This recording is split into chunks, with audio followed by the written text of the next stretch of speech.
প্রথমবার ট্রেন দিয়ে এত দূরে যেতেছি, ঢাকা থেকে চট্টগ্রাম, মাঝপথে ট্রেনটা নষ্ট হয়ে গেছে। ব্রাহ্মণবাড়িয়ার একটা প্রত্যন্ত অঞ্চলে নষ্ট হয়েছিল, কিন্তু অন্য একটা ইঞ্জিন দিয়ে মনে হয় ব্রাহ্মণবাড়িয়া স্টেশন পর্যন্ত নিয়ে আসছে, কিন্তু বাকিটুক যাওয়া এখন সম্ভব না।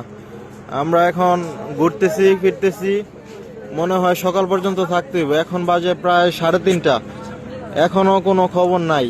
এখানে আসছি আমরা 1টার সময়। হ্যাঁ হ্যাঁ হ্যাঁ, এখন কয়টা বাজে? এই যে 3:30 বাজে, ঠিক আছে।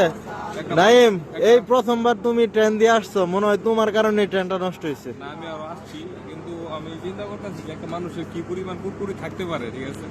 আমাদের এলাকায় শীত বেশি পড়ছে, কাপাসিয়ায় নাকি শীত বেশি পড়ছে, পরে ভাবলাম যে বাইরে যাই, বাইরে গিয়ে একটু ঘুরে টুরে আসি।